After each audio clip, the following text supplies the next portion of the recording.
स्वागतम स्वागतम स्वागतम सुस्वागतम सुस्वागतम सुस्वागतम।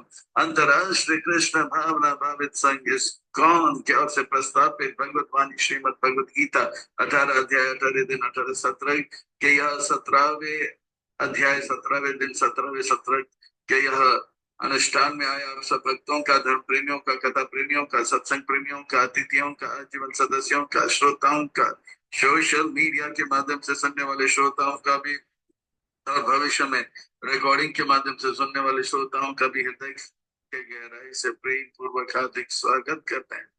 आप सब श्री श्री राधा गोविंद जी के शुभकामनाएं स्वीकार करें, श्री प्रभुपाद जी की कृपा प्राप्त करें। कहते हैं कि जब संसार के लोग हमें चुनते हैं तो हमें संसद में स्थान मिलता है, और भक्तों जब भगवान हमें चुनते हैं तो हमें सत्य संग में स्थान मिलता है। इसलिए जो भगवान से करे प्यार वो सत्संग से कैसे करे इनकार, जो प्रभुपाद जी से करे प्यार वो सत्संग से कैसे करे इनकार। तो आज हम भाग्यशाली हैं श्री श्री राधा गोविंद जी के की कृपा परमानंद कृपा से उनकी छत्र छाया प्राप्त हो रहा है, उनके चरण कमलों में सेवा का अवसर भी प्राप्त हो रहा है, और उन सेवाओं में भी मानव देह में प्राप्त होने वाली जो सर्वोच्च उत्कृष्ट सेवा है वही सत्संग का, श्रवण का, कीर्तन का लाभ मिल रहा है। इसलिए हम भगवान श्री श्री राधा गोविंद जी उनके उनके परिकर से के पाद पद्मों पर नतमस्तक होकर कोटि कोटि वंदन प्रणाम अर्पण करते हुए गुरुदेव प्रभुपाद जी जो कि हमारे संस्था के संस्थापक आचार्य के चरण रविंद्र में कोटि कोटि वंदन प्रणाम अर्पण करते हुए गुरुदेव जो कि दया में है, कृपा में है, करुणामय है, प्रातः स्मरणीय वंदनीय पूज्य नित्य वंदनीय पूजनीय स्मरणीय है, उनके चरण रविंद्र में कोटि कोटि वंदन प्रणाम अर्पण करते हुए यहाँ उपस्थित आप सब वैष्णव एवं वैष्णवी भगवत चरण अनुरागी महानुभव भक्तों के चरणों में प्रणाम अर्पण करते हुए आप सबके चरणों में कवट निवेदन करते हैं कि दास के ऊपर ऐसे ही कृपा बनाए रखे कि सेवा के माध्यम से हम गुरुदेव को, आपको और प्रभुपाद जी को प्रसन्न कर पाए। इन्हीं शब्दों के साथ आज के सत्र की और अग्रसर होते कथा को आरंभ करते प्रसंग को प्रारंभ करते हैं। भगवत वाणी श्रीमद भगवद गीता बड़ा पावन है, पवित्र है, मंगल है, शुभ है, दिव्य है, आध्यात्मिकता से लबालब भरा हुआ है, भक्ति से रचा बचा हुआ है, हम भक्तों के लिए हितकारक है, कल्याणकारक है, लाभदायक है। क्योंकि यह श्रीमद भगवद गीता का अर्थ है सुंदर भगवान का गीत, श्रीमद का अर्थ होता है सुंदर, भगवत का अर्थ होता है भगवान का, गीत का अर्थ होता है गाना। मैं तो कहता हूँ ये सुंदर प्रेम का गीत है। भगवान के हृदय में जो दया है, कृपा है, करुणा है, वो उबर उबर के अर्जुन के माध्यम से अर्जुन के माध्यम से मानो कि भगवान हम सबको एक प्रेम पत्र दे रहे हैं, लव लेटर दे रहे हैं, एक एक को हर एक को दे रहे हैं और कह रहे हैं कि आपसे मैं बहुत प्यार करता हूँ, आप मुझसे अलग रह के, दूर रह के, बिछड़ कर कष्ट क्लेश दुख का अनुभव क्यों कर रहे हो? घर लौट आप मेरी बातों को मानो तो अपार अनंत सुख, भगवान सुख के भंडार है, सुख के स्रोत है, वो अपार अनंत सुख हमें प्राप्त होगा जो हमारे मन का जो वांछा है उस प्रकार का सुख प्राप्त कर। भगवान जो सुख अनुभव करें उससे भी ज्यादा सुख भगवान देने का वादा करते हैं। ये भगवान का वादा है। भगवान जो भी कहते हैं सच कहते हैं, सच के सिवा कुछ नहीं कहते हैं। तो इस प्रकार से यह जो भगवत गीता के पहले अध्याय में हम देखते हैं कि अर्जुन परेशान है। अर्जुन की परेशानी का कारण है अर्जुन ने बनाया एक योजना जो कि भगवान की योजना से है अलग। अर्जुन का योजना था कि अर्जुन नहीं करेगा युद्ध, और भगवान का योजना है कि अर्जुन करेगा युद्ध, लड़ेगा युद्ध। तो इस प्रकार से भगवान की योजना से अलग होने के कारण अर्जुन का हाल बेहाल हो जाता है, भयावह हो जाता है, एकदम दुखदायक हो जाता है, हॉरिबल, टेरिबल और मिजरेबल। हम भी अपने जीवन में अगर परेशान है तो हृदय टटल कर देखे हमें पता लगेगा हम बना रहे योजना जो कि भगवान की योजना से है अलग। लोग बड़े भाव के साथ, चाव के साथ हॉरर मूवी देखते हैं, भयावह चित्र देखते हैं, दरवाजा, हैवान, खुलजा, भूत बंगला और वो कौन थी, प्यासी भूतनी, इस प्रकार के भयावह चित्र देखते हैं। पर भगवान से अलग होकर अगर हमें योजना बनाएंगे हमारा जीवन इतना भयावह होगा, दुखदायक होगा, क्लेशदायक होगा कि हॉरर मूवी भी फीका पड़ जाएगा और भूत प्रेत भी भाग जाएंगे, बोलिए इसका जीवन तो हमारे जीवन से भी भयावह है। तो भगवान की योजना को जानने के लिए अर्जुन ने दूसरे अध्याय में गुरु धारण किया था। और फिर आगे जाकर वो परम प्रसन्नता का अनुभव करते हैं। हमें भी अपने जीवन में गुरु धारण करना है और जीवन के हर सन, हर पल, हर स्थान, परिस्थिति में परम सुख का अनुभव करना है। भगवत गीता के पहले अध्याय में अर्जुन ने कहा कि मैं पांडव हूँ। भगवान कहते हैं रुको जरा, आप दूसरे अध्याय में बताओ आपका असली पहचान, आप पांडव नहीं, आत्मा हो, मेरे अंश हो। भगवत गीता के पहले अध्याय में अर्जुन कहता है कि कौरव मेरे दुश्मन है। भगवान कहते हैं कि रुको जरा, आप जो है, आपका असली पहचान पहचान यह है कि आप के आत्मा हो और आपके दुश्मन जो है बाहर नहीं, अंदर है। और ये कौरव सेना आपके दुश्मन नहीं है, काम क्रोध वो है हमारा जो है असली दुश्मन है। भगवत गीता के पहले अध्याय में अर्जुन कहते हैं क्योंकि ये पांडव सेना मेरे अपने, भगवान कहते हैं हमारे अपने जो है गुरुजन है और भगवान है। गुरु जो है हमारे हित जानते हैं और लाभ जानते हैं, और इसी प्रकार से जो भगवान जो है हमारे असली हित जानते हैं। तो ये हमारे असली, हमारे अपने हैं। जब हमें पता लग जाता है कि, जब हमें पता लग जाता है कि भगवान, जब हमें पता लगता है कि भगवान हमारे अपने हैं और गुरु हमारे अपने हैं और हम आत्मा है और दुश्मन बाहर नहीं अंदर है, तो भगवान की योजना स्पष्ट हो जाता है। उसी की योजना को ध्यान लगाना, इसे ध्यान योग कहते हैं। और अ, ध्यान योग कहते हैं। भगवत गीता, यह है भगवत गीता का छठा अध्याय। और भगवान की योजना को अपना जीवन बनाना, यह है सातवां अध्याय, जिसे आर्ट ऑफ लिविंग, विज्ञान योग कहते हैं।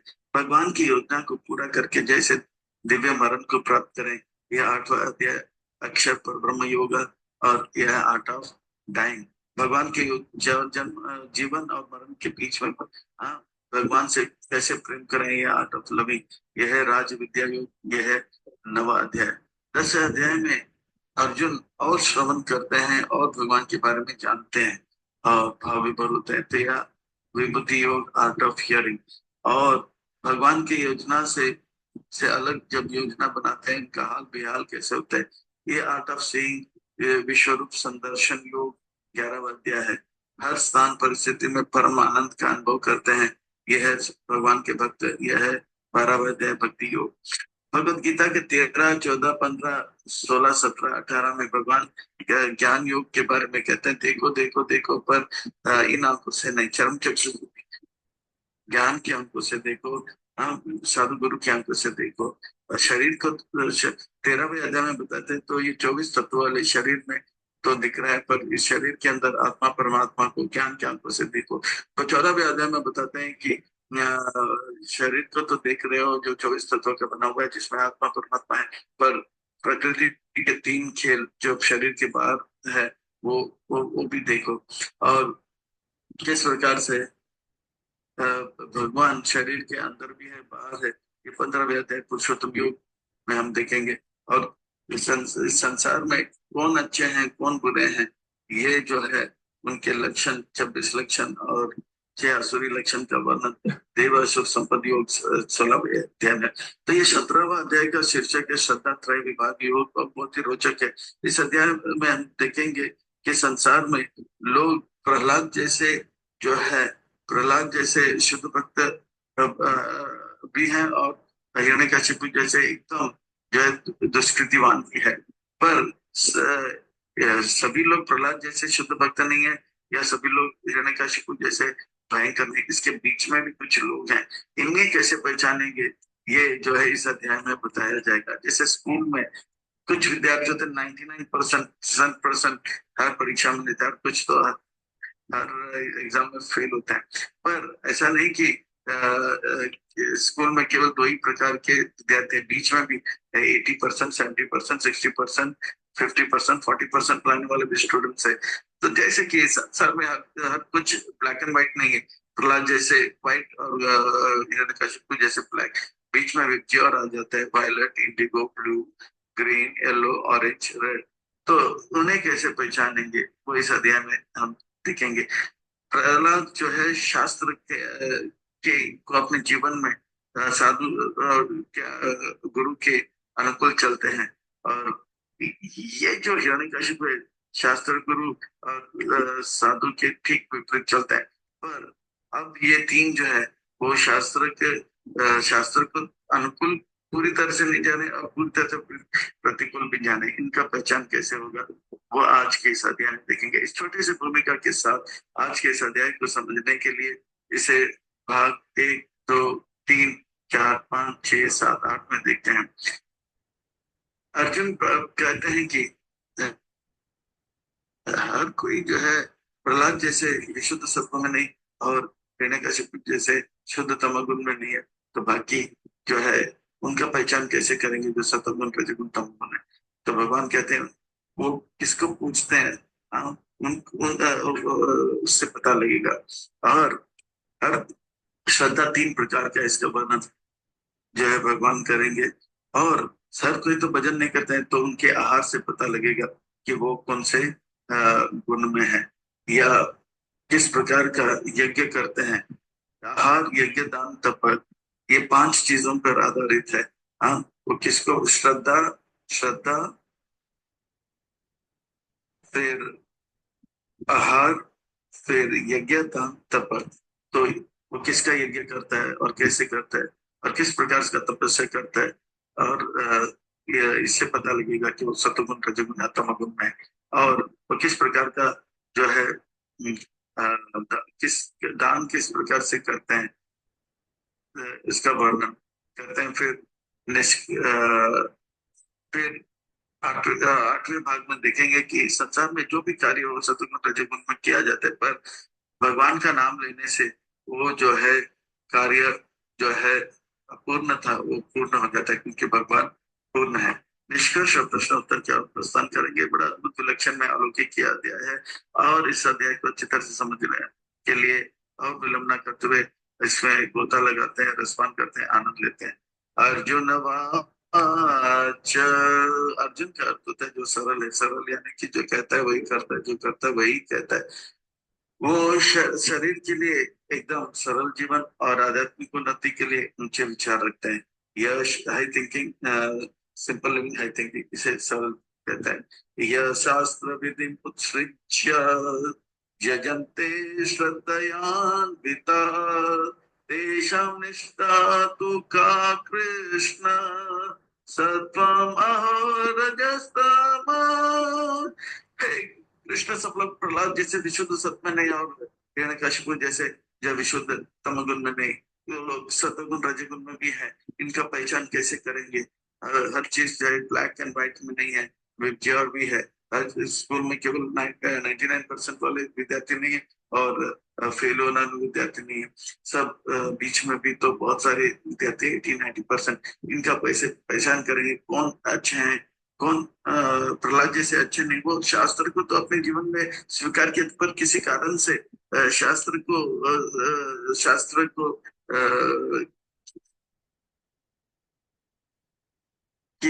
अभी मानते नहीं है, पर वो हिरण्यकशिपु जैसे पूरे भी नहीं है। इनका पहचान कैसे होगी? क्या वो सत्वगुण में है, रजोगुण में है या तमोगुण में? बहुत ही सुंदर प्रश्न है।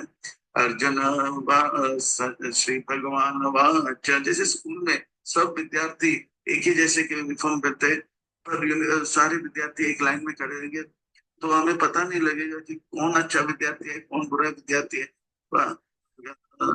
कौन 99% लेता है, कौन जो है फेल होता है। पर उनके या कौन 80% लेता है, कौन 70%, कौन 40% लेता है। पर उनके ऊपर नजर रखेंगे, देखने से पता नहीं लगेगा, पर उनके ऊपर नजर रखेंगे, उनके हरकत से पता लगेगा, हाँ ये विद्यार्थी बहुत ध्यान से सुनता है, आगे बैठता है, यानी कि वो 90% वाले पीछे मस्ती कर रहे हैं, हाँ ये जो है हिरण्यकशिपु जैसे। तो इस प्रकार से जो है पश्यति, देखकर उनके हरकतों को देखकर उनके पता लग सकता है। त्रैविधा भवति श्रद्धा देहिनां सा स्वभावजा सात्विकी रजसी चैव तमसी चेति तां शृणु। इस प्रकार से फिर से सतुगुण रजोगुण और तमोगुण को के बारे में वर्णन आते हैं। सतुगुण रजोगुण तमोगुण को समझने के लिए हमें तीन भाई को स्मरण करना होगा। त्रेता युग के प्रसिद्ध तीन भाई विभीषण, रावण और कुंभकर्ण। तीन प्रकार के श्रद्धा है अर्जुन। ये जो है सतुगुण रजोगुण और तमोगुण में पाया जाता है। वो कैसा होता है सतुगुण का सतुगुण का श्रद्धा, रजस गुण का श्रद्धा या तमोगुण का श्रद्धा? बताता हूँ अर्जुन, बताता हूँ, सुनो ध्यान से। सत्वा अनुरूपा सर्वस्य श्रद्धा भवति भारत, श्रद्धा मयो अयं पुरुषो यो यश्रद्धा स एव सा। हे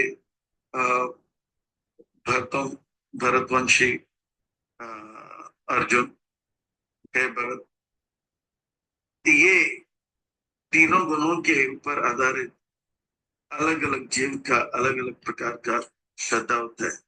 ये कोई सतोगुण में होते हैं, तो कोई रजगुण में होते हैं, तो तमोगुण में होते हैं।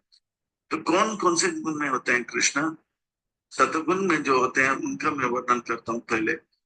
यजन्ते सात्विका देवा यक्ष राक्षसी राजसा प्रेतान् भूतागणान् चान्ये यजन्ते तामसा जना। जो सात्विक गुण में होते हैं वो देवी देवता का उपासना करते हैं, सुबह जल्दी उठते हैं, तिलक लगाते हैं और मंदिर में जाते हैं। गणेश जी के मंदिर में, शिव जी के मंदिर में, दुर्गा जी के मंदिर में, विष्णु के मंदिर में सूर्य की उपासना करते हैं। ये सतगुण। फिर जो राक्षसों का पूजा करते हैं या मनुष्यों का पूजा करते हैं, वो जो है राजसिक होते हैं। जो फिल्म स्टार का पूजा करते हैं, स्पोर्ट्स स्टार का पूजा करते हैं, पॉलिटिशियन स्टार को पूजा करते हैं, तो ये सब जो है रजोगुण में का श्रद्धा। फिर जो भूत प्रेत और अ, अ, पूर्वजों का भूत प्रेत का पूजा करते हैं, वे सब जो है तमोगुण में है इनका श्रद्धा। पर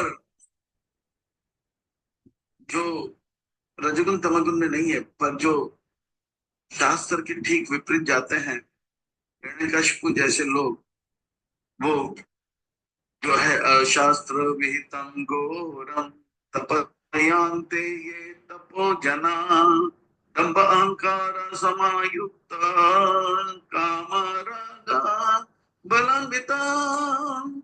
कभी कभी देखा जाता है कि राक्षस लोग जो हैं वो बहुत तपस्या करते हैं, और हिरण्यकशिपु का जब वर्णन आता है तो कहते हैं कि उनके जैसे आज तक किसी ने तपस्या नहीं किया, ना कुछ खाया ना पिया, अपने दाहिने पांव के अंगूठे पे खड़ा रहकर हाथों को ऊपर करके आंखों के आकाश के ऊपर देख के तपस्या किए इतने साल तक।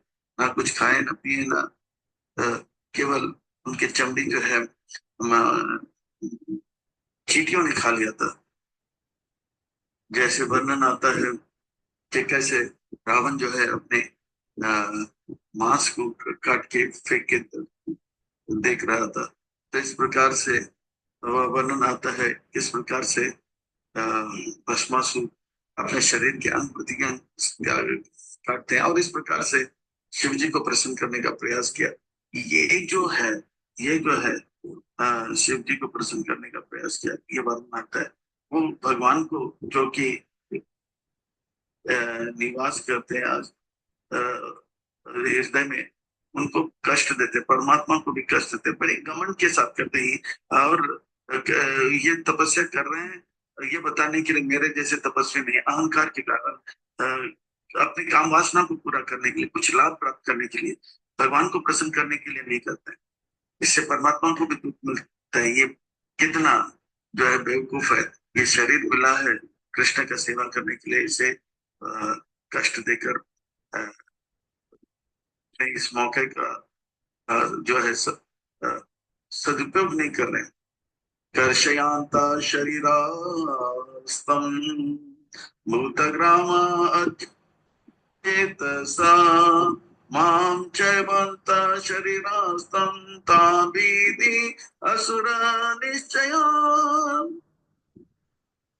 ये लोग जो है शास्त्र को त्यागते हैं, पर वो लोग असुर जैसे भयंकर नहीं है। पर असुर जो है खुद को भी परेशान करते हैं, परमात्मा को भी परेशान करते हैं, लोगों को भी परेशान करते हैं। पर इस प्रकार से असुर के तपस्या का वर्णन करते हैं। वो भी अ, जो है तपस्या करते हैं और जो है यज्ञ अधिक करते हैं। हे कृष्ण, संसार में हर कोई जो है पूजा नहीं करता है।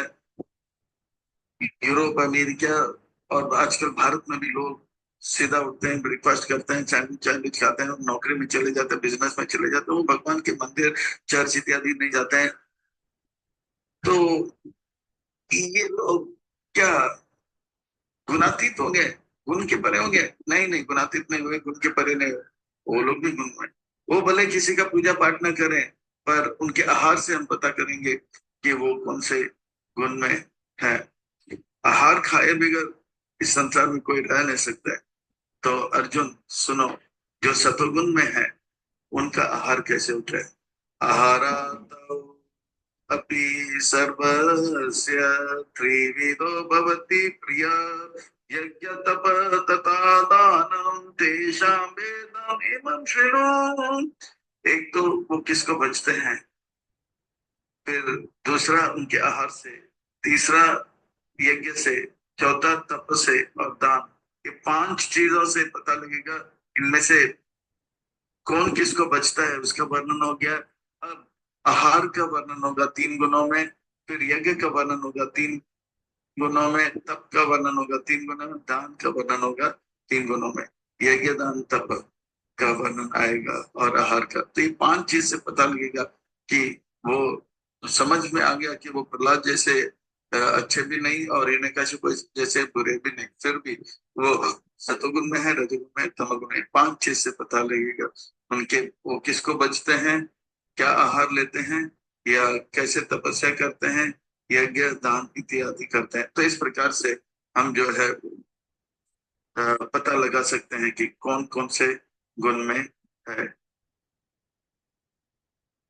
सतोगुण में जो है उनका वर्णन किया जा रहा है। वो किस प्रकार का हाल है। आयु सत्व बल आरोग्य सुख प्रीति विवर्धना रस्य स्निग्ध स्थिर हृदय आहार सात्विक प्रिया। उनका आहार जो है ऐसा होता है कि पौष्टिक होता है, ताजा होता है और आयु को बढ़ाता है, लंबा आयु को देता है। और स, वो है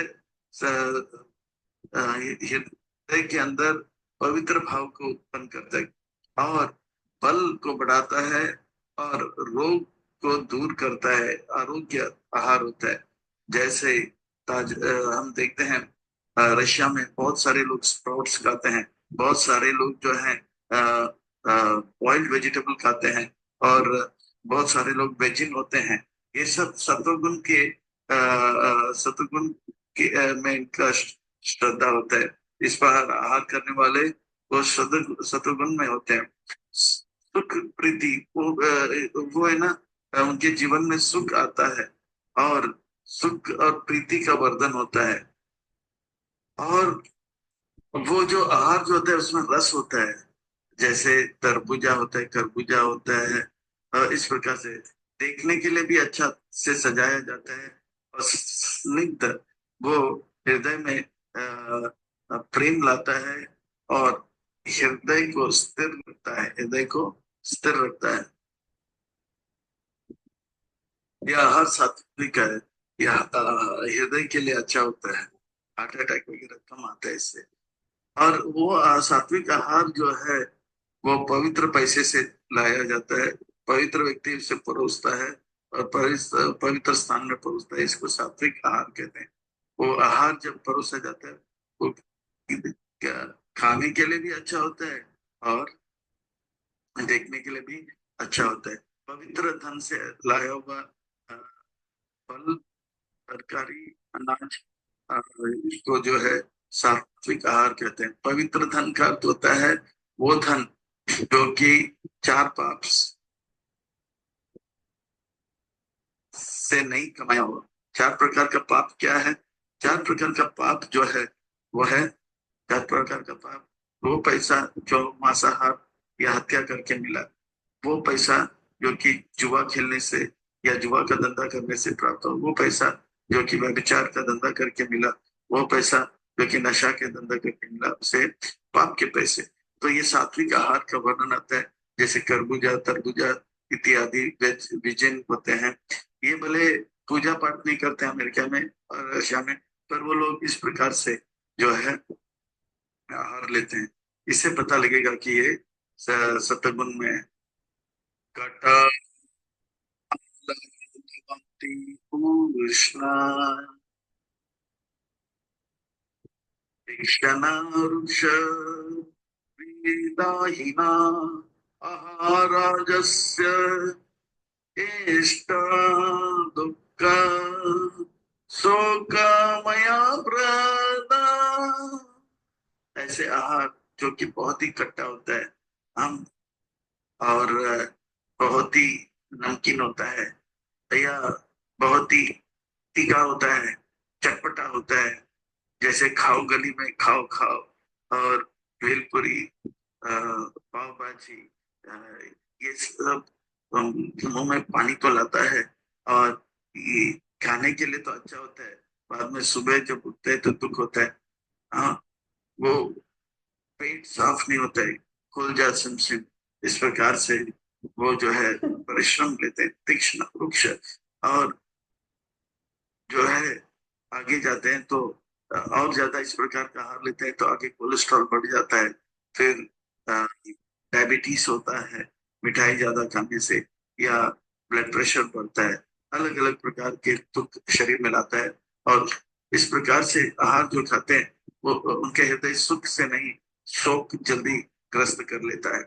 तो ये खाओ गली में, भैया पानी पूरी में मजा नहीं आ रहा, और थोड़ा जो है तीखा चटनी दो ना। तो इस प्रकार से जो आहार के आहार के प्रति जिनका आकर्षण है वो रजोगुण में माना जाता है। यथा यमा गता रासं भूति पर्युषितं च यत् उच्छिष्टम् अपि चामेद्यं भोजनं तामसा प्रियम। जो लोग तमगुण में होते हैं वो सड़ा हुआ अंडा खाने में रुचि रखते हैं, जो मांसाहार खाने में रुचि रखते हैं, ये ऐसे पदार्थ जिसे सातवें गुण में के लोग जो है सपने में भी नहीं सोच सकते, दूर से प्रणाम करते हैं। ऐसे आहार जो कि सड़ा हुआ हो, 3 घंटे से ज्यादा जो है रहता है, सड़ा हुआ हो, इस प्रकार के आहार जो कि कचरे में पड़ा हुआ होगा उसे खाते हैं। हाँ, वो जैसे कुछ भिखारी लोग तो ये जो है ऑमलेट, मांसाहार, ये जो है इसके प्रति जो आकर्षण होता है वो ऐसे लोगों को पसंद होता है जो कि तमगुण, तमगुण जिसमें ज्यादा होता है। हे कृष्ण, आहार के बारे में तो पता लग गया, फिर लोगों का यज्ञ से भी पता लगेगा कि वो कौन से जो है गुण में है। अफलाकांक्षी वीर्यज्ञो विदिदिस्तो या इज्यते यस्ताव्यम् एवेति मनः समादय सा सात्विका। जो यज्ञ करता है विधि के अनुसार, ब्राह्मणों को बुलाकर सही समय पे सही स्थान पर सही व्यक्ति को बुलाकर यज्ञ करता है और दान देता है और प्रसाद का वितरण करता है।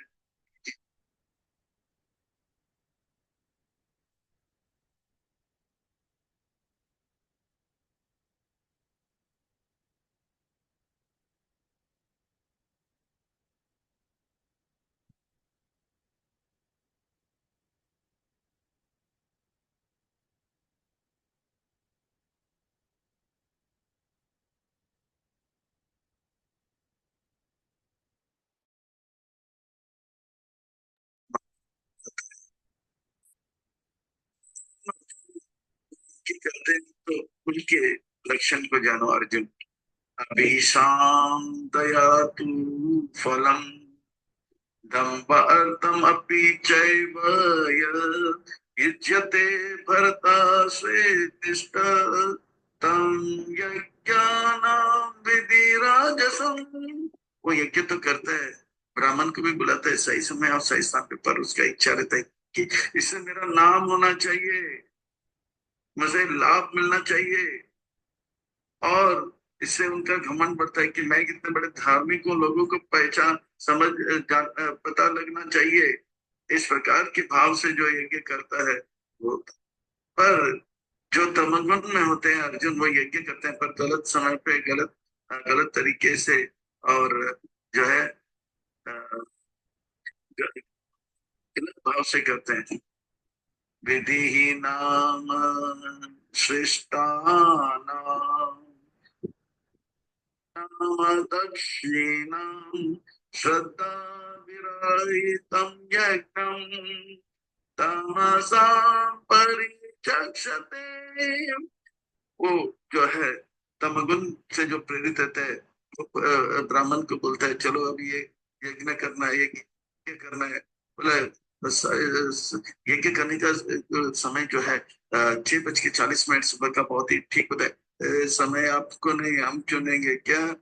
4 बजे शाम को यज्ञ होना चाहिए, पर ये समय ठीक नहीं है। कुछ बीच में बोलना नहीं। हाँ, यज्ञ 4 बजे हो गया क्या? और मंत्र बोलते जा रहे, अरे इतने मंत्र बोले जा रहे, मतलब छोटा करके बोलो, ये मंत्र मंत्र हमको सुनना नहीं है। तो इस प्रकार से विधिहीना अशिष्टा नाम शिष्ट, और फिर ब्राह्मण बोलते हैं कि एक के बाद दक्षिणा देना बहुत जरूरी होता है, पर वो कहते हैं अरे दक्षिणा वक्षिणा, अरे इसको सिखाओ जरा कि हाँ, लोग हमको पैसा देते हैं, ये हमसे पैसा मांगते हैं। तो इस प्रकार से ये तमगुण में यज्ञ करने वाले के लक्षण अर्जुन यहाँ पे बताया जा रहा है। और तपस्या के बारे में, हाँ, तपस्या 3 प्रकार के हैं अर्जुन। शरीर का तपस्या, मन का तपस्या, और वाणी का तपस्या। शरीर का तपस्या सुनो अर्जुन। देव द्विज गुरु प्रज्ञा पूजा नाम शौचम आजवाम ब्रह्मचार्यम अहिंसा च शरीरम तप उच्यते। जो बड़े भाव से जो है देवताओं को प्रणाम करते हैं, ब्राह्मण को प्रणाम करते हैं, गुरु को प्रणाम करते हैं, जो विद्वान होते हैं उनको प्रणाम करते हैं, और इस प्रकार सरल जीवन व्यापन करते हैं, और शरीर को और मन को स्नान करके पवित्र रखते हैं। और ब्रह्मचार्य का अर्थ होता है कि अच्छे संग में रहते हैं, अच्छे विचार रखते हैं, खुद जीते हैं, जियो और जीने दे भाव रखते हैं। वो वो उस प्रकार का शरीर, वो शरीर का तपस्या है, ये शरीर का तपस्या है प्रणाम करना।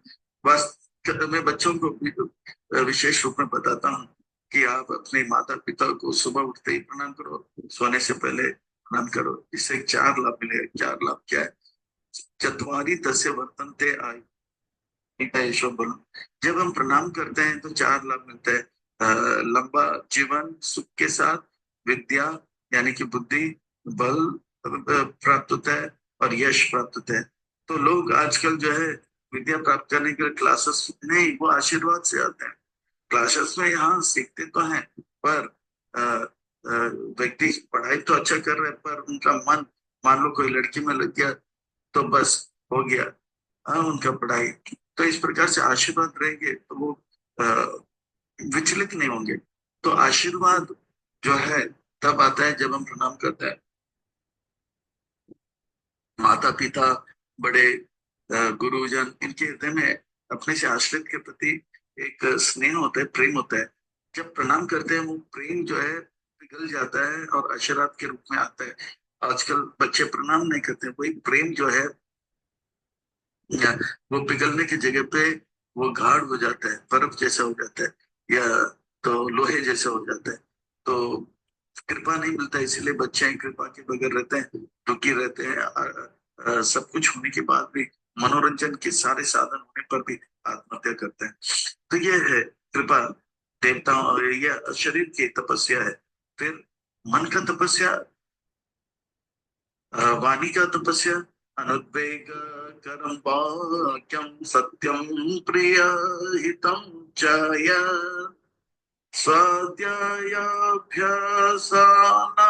चैव वानमयं तपवच्चिता। जो अनुद्विग्न यानी कि ऐसे बातें जो बोलने से किसी के मन को ठेस ना पहुंचे, ऐसे बातें जो सत्य है पर प्रिय भी है और उस सामने वाले के लाभ में, तो ऐसे बातें बताए। अगर कोई बात है जिससे किसी का हित नहीं होता है तो वो बात कहना नहीं चाहिए। अगर कोई बात है अप्रिय है तो वो बात को प्रिय तरीके से बोलने की जो कला पता होना चाहिए। इसे कहते हैं वाचक वेग। तो वाणी का वेग अ, को रोक के रखना। और स्वाध्याय, देवी देवता जो है, जब हम भगवत गीता भागवतम का श्लोक उच्चारण करते हैं, पढ़ते हैं, तो प्रणाम करते हैं। ये स्वाध्याय भी वाणी का जो है तपस्या है। तो अनुद्वेग, जैसे कोई व्यक्ति मोटा है तो उसको मोटा बोलेंगे तो उनको भी दुख होगा, उनको अप्रिय लगेगा, उनके हृदय को भी ठेस लगेगा और अप्रिय भी लगेगा, और उससे अहित, उसका हित भी नहीं होगा, वो कुछ करेगा नहीं। पर हम बोलेंगे, हमारे गुरुदेव परम पूज्य श्री श्रीमद श्रीपाद गोपाल कृष्ण गोस्वामी महाराज जी इस बात में बहुत जो है पटुता उनके अंदर है। एक शिष्य थोड़ा मोटा सा था, तो बड़े प्रेम से उनसे कहा, आजकल आप बहुत ही ज्यादा तंदुरुस्त लग रहे हो। तो बाजू में जो व्यक्ति था, व्यक्ति था, बोला, गुरुदेव तंदुरुस्त है, वो मोटा होते जा रहा, मोटा जा रहा। गुरुदेव ने इशारा किया, मैं वही बोल रहा। तो शिष्य को तो पता लगे, जैसे ही गुरुदेव ने कहा आजकल आप बहुत ही तंदुरुस्त रहे हो, समझ गया कि गुरु, पर उनके हृदय को जो है ठेस नहीं लगा। और वो गुरुदेव ने सत्य तो बताया और प्रिय तरीके से बताया, और इससे शिष्य ने कहा, हाँ मैं गुरुदेव में अब मोटापा को कम करने के लिए जरूर कुछ जो है कदम लूंगा। तो इस प्रकार से सत्यम प्रियम हितम और अनुद्विग्न वाक्यम, तो ये जो है वाणी का तपस्या है। मन का तपस्या, मन प्रसाद सौम्यात्मा, मन आत्मा विनिग्रह भाव संसुतिरिति एता तपो मनसा उच्यते। मन का जो है तपस्या यह है कि मन का तपस्या है कि वे जो है जो प्राप्त है उसे पर्याप्त माने। सरलता, जो मिला सीताराम सीताराम सीताराम, जय या विधि राख्य और चाहिए ऐसे नहीं करते। जो मिला, हाँ भगवान का भजन और करेंगे, पर जो सुविधा भगवान ने दिया इसी में प्रसन्न और भजन आगे बढ़ाएंगे। सरलता यानी कि भगवान के अपने लिए जो भी शरीर के लिए आवश्यकता है उसके लिए एकदम सरल, और भगवान की सेवा के लिए सब कुछ उत्तम। और गंभीरता, मैं जीवन में अब मुझे ये मौका मिला है, इस मनुष्य शरीर में समय मिला है, इसका मैं सदुपयोग करूंगा। समय बहुत ही कम है, पर इस कम समय में मैं वो ऊंचा लक्ष्य प्राप्त करूंगा। मैं कहीं अटकूंगा नहीं, लटकूंगा नहीं, भटकूंगा नहीं। मैं यहाँ तक आया हूँ, यहाँ से आगे जाऊंगा। और इस प्रकार से अभी नहीं तो कभी नहीं, तो गंभीर रहते हैं। और जो है आत्म विनिग्रह, वो अपने इंद्रियों को जो है मन को जो है भगवान की सेवा में लगाते हैं, और मन को जो है भगवान की सेवा के बगैर और कोई स्थान पे नहीं लगाते हैं। और वो जब तक जीता है मन को और पवित्र करता है और पवित्र करता है। अपवित्र चीज सुनता नहीं है, अपवित्र कोई देखता नहीं है, और अपवित्र चीज संग नहीं करता है। इस प्रकार से अमृत को अंदर लेता है और अमृत को ही अपने मन में धारण करता है, और इस प्रकार से पवित्र जीवन यापन करते हैं। तो इस प्रकार से श्रद्धया परया तम तपस्तत्रिविधम नरे अफला कांक्षिभिर्युक्ते सात्विकी परिचक्षते। इस प्रकार से जो तपस्या वाणी का और शरीर का और मन का है, और वो सात्विक तब होगा जब कोई शरीर से प्रणाम करता है ये समझ के कि ये मेरा कर्तव्य है, मेरे गुरुजन है, मेरे बड़े हैं इनको, और मन से वो संतुष्ट रहते हैं, और वाणी से उनको वाणी से वो जो है अ, अ, मीठे बातें कहते हैं, कम बोलते हैं, मीठे बोलते हैं। ये सात्विक जो है, जो सत्वगुण में होते हैं उनका तपस्या इस प्रकार से होता है। वो इसीलिए मीठा नहीं बोलते हैं कि कुछ लाभ मिले, इसीलिए प्रणाम नहीं करते हैं क्योंकि उनको लाभ मिले, और मन में इच्छा नहीं रखते हैं कि इस व्यक्ति से मुझे ये लाभ मिलना चाहिए, बड़े संतुष्ट रहते हैं। तो ये है सत्विक। ऐसे इस प्रकार का जो तपस्या कर रहे हैं वो सत्वगुण में है, उसे हम सत्वगुण में मानना चाहिए। जो रजगुण में होते हैं वो प्रणाम तो करेंगे जब लाभ होगा, जब जब जब जब जब कुछ काम होगा तो कैसे वो आप कहेंगे, और काम नहीं होगा तो कौन आप बोलेंगे, और मन में जो है और चाहिए और चाहिए विचार आएंगे। तो इस प्रकार का जो वो प्रणाम भी करेंगे, गधे को भी पाप बनाएंगे जब लाभ होगा, नहीं तो छाती तान कर बोले कौन हो तुम कहेंगे। सत्कार मना पूजार्थम तपोदम्बेन चैव यत् क्रियता तद इह प्रोक्ताम् रजसं चलमध्रुवम्। इस प्रकार से जो लोग केवल लाभ के लिए करते हैं या घमंड से करते हैं, या घमंड के कारण, और इस प्रकार से पूजा लाभ प्रतिष्ठा के लिए जो है कार्य करते हैं, उनका जो उनका ऐसे लोग जो है उनका श्रद्धा रजगुण में है मानना चाहिए। जो पागलपन में जो है ना किसी को प्रणाम करते हैं, ना किसी से अच्छी बातें करते हैं, ना मन में बहुत ही बुरे विचार चलते रहते हैं, जो करना नहीं चाहिए वो करते हैं, जो सोचना नहीं चाहिए वो सोचते हैं, जो बोलना नहीं चाहिए वो बोलते हैं। तो ऐसे लोग जो है उनका श्रद्धा जो है तमगुण में माना जाएगा। मूढ़ा ग्राहेण आत्मनो यत पीड़ाया क्रियते तपा पराश्योत्साह धना अर्थम वा तत्तामसा उदारितम। इस प्रकार से जो पागलपन में तपस्या करते हैं, अपने को भी कष्ट देते हैं, दूसरों को भी कष्ट देते हैं, ऐसे जो है तपस्या मन का हो या वाणी का या शरीर का ये तामसिक माना जाता है। अब दान के बारे में सुनो। पूजा, आहार, यज्ञ, दान और तप।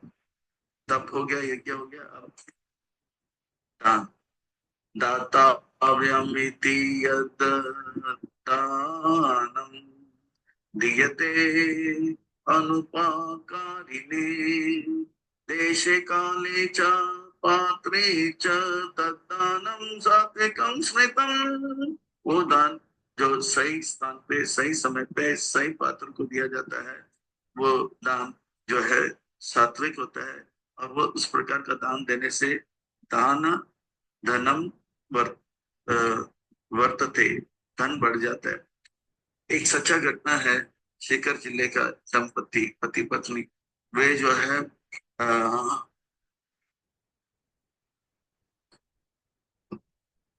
एक समय भंगी थे, भंगी, हाँ सीकर जिले के। उनको दिन का 1 रुपया मिलता था, तो 70 पैसे जो है उनके सही स्थान में सही, तो बड़े भाव से देते थे साधु का सेवा।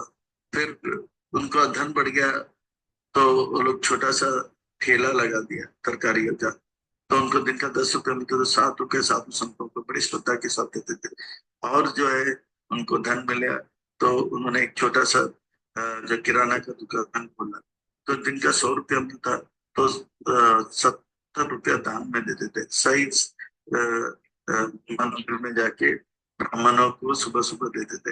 और धन का वर्धन हो गया तो उनको जो है और धन का वर्धन हो गया, तो फिर उन्होंने एक बड़ा छोटा सा किराना का बड़ा दुकान खोल दिया, तो 1000 रुपया मिलता तो 700 रुपया दान में देते थे। फिर और धन मिल गया तो सुपर मॉल खोले, तो सुपर मॉल खोले तो खोले 70% दान देते थे। और इतने धनवान है, इतने धनवान हो गया आज उनके पास इतना धन है कि उनके पास कितना बड़ी है उनको ही पता नहीं पाए कितना पैसा और कितनी बड़ी है। उन्होंने आज से लगभग 15 या 18 साल पहले 30 दिन का महाभारत का अनुष्ठान किए थे। 30 दिन तक महाभारत का संपूर्ण महाभारत का अनुष्ठान किए थे। और अ, अ, ब्रज के महान संत विभूति श्रीपाद राजेंद्र जी महाराज जी को बुलाए थे। और जितने भी संत महात्मा थे, साधु थे पूरे भारतवर्ष के, पूरब पश्चिम दक्षिण पश्चिम से सबको बुलाए थे। सबको रहने के लिए सुंदर व्यवस्था, आने जाने के लिए सुंदर व्यवस्था, और दान दक्षिणा और खान पान सब बढ़िया प्रकार का। इस ऐसा ये योजना ना भूतो ना भविष्य, तो इस प्रकार से हुआ था। पर शुरू कैसे हुआ? सही समय पे सही स्थान में सही व्यक्ति को दान देने से धन का वर्धन होता है। तो ये जो है यत्तु प्राप्त पकारार्थम फलम उद्दिश्य वा पुनः दीयते च परिक्लिष्टं तद्दानं राजसं स्मृते। जो दान देता है पर इसे मेरा नाम आना चाहिए इस प्रकार का विचार रखता है, या इससे मुझे जो है इतना लाभ मिलना चाहिए इतने जैसे हमारे मंदिर में लोग लाख नंबर बनते हैं तो बोलते हैं इससे मेरे को रिटर्न में इनकम टैक्स का जो है सर्टिफिकेट चाहिए, या बोलते हैं 3 दिन का रहने का लाभ मिलना चाहिए। इस प्रकार से कुछ और जन्माष्टमी में हमें आगे बैठने का देखने का जो है लाभ मिलना चाहिए, या चिड़चिड़ के ठीक है पैसे साधु आए तो देते। तो एक बार एक व्यक्ति जो है पानी में गिर गया था, तो सब लोग बोल रहे थे हाथ तो हमारा जल पर हाथ दे ही नहीं रहा था। तो उसने देखा अरे ये तो वही व्यक्ति है कंजूस नंबर 1, वो आज तक दुनिया में जीवन में कभी किसी को दिया नहीं है, वो केवल लिया। तो आप हाथ तो मत बोलो, आप हाथ को फैलाओ मत बोलो, मेरा हाथ लो, मेरा हाथ लो। फिर सामने ऊपर जो नौका में बैठता बोला मेरा हाथ लो, तो तुम खच करके हाथ पकड़ के ऊपर है। तो इस प्रकार के जो कंजूस होते हैं, एक कंजूस जो है मंदिर रोज आता था, साधु संत कहते थे कि दान दो दान दो दान दो। तो वो बहुत ही परेशान हो गया, बोले कि पुजारा ये लोग बहुत तंग करते हैं। हाथ में 20 रुपए का सिक्का, दाहिने बाएं हाथ में 20 रुपए का सिक्का, दोनों हाथ में सिक्का लेकर आए। आते आते आते देख हाथ खोला तो देखा हाथ में पूरा पसीना। फिर वो रोने लगा, मेरे विरह में आप जो है रो रहे हो और मुझसे अलग नहीं होना चाहते हो। नहीं नहीं नहीं, मैं तुम्हें जाने नहीं दूंगा। और जेब में पैसा रख के वापस चला गया। तो एक व्यक्ति जो है गुप्त दान कर रहा था, तो बोला कि सुन रहा था, तो फिर वो बोला कि ठीक है कल मेरे ऑफिस में आओ दान लेकर जाओ। तो चेक लिखा 25 लाख रुपया, ये संस्था के नाम वगैरह सब लिख दिया, और 25 लाख करके जो है वर्ड्स में भी लिखे फिगर में भी लिखे और दे दिया। ओ भक्त तो बहुत ही प्रसन्न हो गया था। 25 लाख का दान, 25 लाख का दान। नाचते नाचते मंदिर आए, अकाउंटेंट को दिए। अकाउंटेंट ने देखा सब कुछ तो ठीक है पर उसमें सिग्नेचर नहीं है। तो बोला वापस क्या? सेठ जी बोलो बोलो, सेठ जी बोलो बोलो। सेठ जी से दिया ना वापस कहाँ है? सेठ जी बात है, क्या बात है? अभी कोई बात नहीं करने जाओ। दिया ना 25 लाख। सेठ जी बात है, चेक तो दिया दिया है ना, फिर अभी वापस कहाँ? चेक तो दिया, तो उसमें थोड़ा थोड़ा क्या इतना बहुत दिया बहुत दिया तो उसमें क्या थोड़ा आपका सिग्नेचर नहीं? अरे सिग्नेचर नहीं है, ये तो आप ही ने तो कहा कि दान गुप्त होना चाहिए, इसीलिए मैंने गुप्त रखा, इसलिए सिग्नेचर नहीं किया। क्या हो यहाँ से अभी, तंग मत करो। तो इस प्रकार के जो दानी होते हैं वो लोग क्या होते हैं? रजसिक होते हैं। फिर आदेश काले यद दानम अपात्रेभ्य च दीयते असत्कृतम अवाच्नातम ततामसामुदारितम। तो तमोगुण में जो होते हैं गलत समय में गलत स्थान में गलत व्यक्ति को देते हैं, जैसे सत्वगुण में सही स्थान में सही समय समय और सही पात्र को देते हैं। ये आदेश काल अपात्र और गलत कार्य के लिए। जैसे शुक्रवार की रात यूरोप अमेरिका में लोग पी कर आते हैं, फिर देखते हैं एक भिखारी ऐसे ही बैठा हुआ है, तो बोलते हैं अरे तू भी क्या याद करेगा, ये ले दारू, तू भी पी मजा कर, और ये पैसा ले कबाब शबाब खा। हाँ, तो यानी कि रात के समय गलत गलत स्थान पे मंदिर वगैरह नहीं है, वहां पे दिया और गलत चीज दान में दे रहे, शराब दान दे रहे। तो इस प्रकार का दान को तामसिक, इस प्रकार का जो दान देता है वो वास्तव में तमोगुण में होता है। तो इस प्रकार से हम पहचान सकते हैं कि उनके पूजा से, उनके आहार से, ये दान तप से पता सकता है, लगा सकते हैं कि वो सतोगुण में है, तमोगुण में है या रजोगुण में है। ओम तत्सत इति निर्देशो ब्राह्मण त्रिविध स्मृतम ब्राह्मणादीन वेद यज्ञ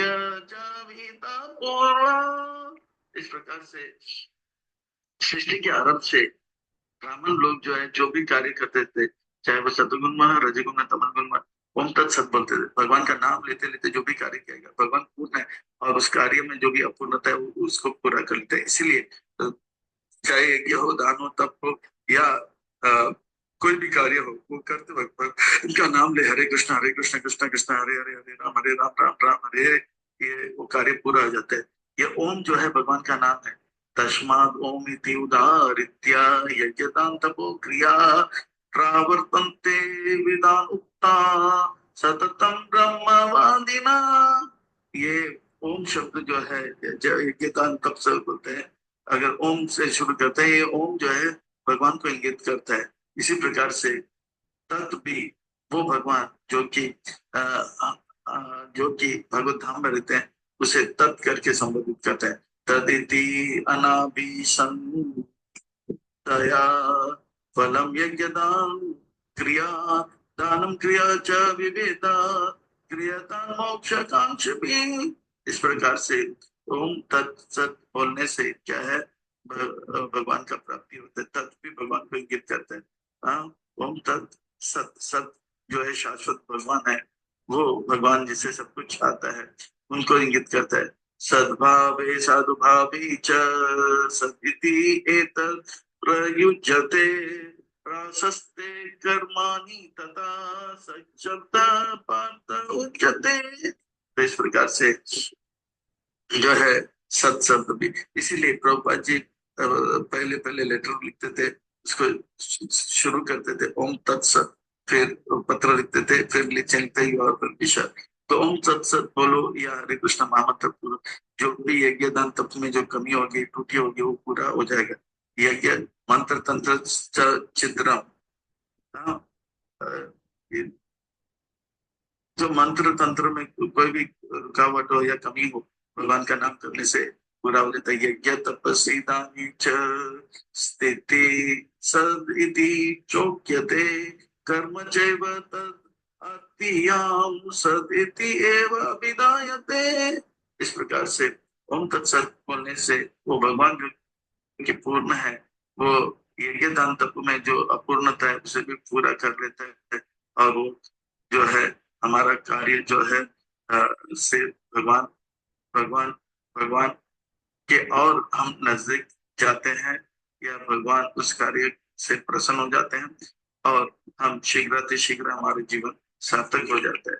पर अगर कोई अश्रद्धया हुतम दातम तपस्तप्तम कृतम शय असदिति उच्यते पात न च तत् प्रीत्या नो इह। पर कोई यज्ञ दान तप कर रहा है पर भगवान पे उनकी श्रद्धा नहीं है, ना तो भगवान का नाम ले रहा है, वो इस स्थान पे भी सफल नहीं रहेगा, भी खुश नहीं रहेगा। और अगले हम अगले जगत में जाएगा, वहां पे भी वो खुश नहीं रहेगा। तो इसीलिए जो भी करें श्रद्धा के साथ करें, भगवान का नाम लेते लेते करें, तो हम जो भी करेंगे वो सफल हो जाएगा, और हम भगवान के और निकट जाएंगे। और हमारे समय आएगा, भक्तों की कृपा से, वैष्णव की कृपा से अच्छे भक्त बनकर और तो भक्त बनाकर अपना जीवन सार्थक हो जाएगा। तो इस प्रकार से 16वें अध्याय में प्रहलाद महाराज हिरण्यकशिपु, प्रहलाद महाराज विशुद्ध सत्व में है और हिरण्यकशिपु विशुद्ध तमोगुण में है। और 17वें अध्याय में वो ना तो प्रहलाद महाराज जैसे अच्छे हैं, ना तो हिरण्यकशिपु जैसे बुरे हैं। उनका लक्षण क्या है, वो किसको पूछते हैं, इससे पता लगेगा। या जो है अ, अ, हम्म, यज्ञ दान तप इत्यादि से पता लगेगा। तो इस प्रकार से जो है 17वें अध्याय में एक जोर इस बात में देते रहे, हम जो भी करें, अगर शास्त्र तो पालन नहीं कर रहे हैं, पर भगवान का नाम लेते लेते अगर करेंगे, तो हम चाहे रजगुण में हो, तमगुण में, सतगुण में, हम जो है विशुद्ध सत्व में जा सकते हैं। जैसे प्रभुपाद जी ने हिप्पी को, जो कि तमगुण में थे, उनको हरे कृष्ण महामंत्र दिए, और उनको हिप्पी से हाथी बनाया, रूसी से ऋषि बनाया, चीनी से मुनि बनाया, जापानी से जपात में लगाया, तो कि उनको सुखी बना दे। इस प्रकार से केवल भगवान का नाम लेते लेते उनके जीवन की अपूर्णता पूरा हो गया, और पूर्ण भगवान का संपर्क करने से पूर्ण सुख का अनुभव करने लगे। तो हम भी क्यों पीछे रहे, चाहे हम रजगुण में हो, सत्वगुण में हो, या तमगुण में हो, कोई बात नहीं, पर हरे कृष्ण महामंत्र का अगर हम जप करेंगे, भक्तों का संग करेंगे, हमारे जीवन का जो अपूर्णता पूरा हो जाएगा, और हम पूर्ण सुख अनुभव करके अच्छे भक्त बन के और उनको भक्त बनाकर प्रभुपाद जी और गुरुदेव को प्रसन्न करके अपने जीवन को सार्थक करें। हरे कृष्णा।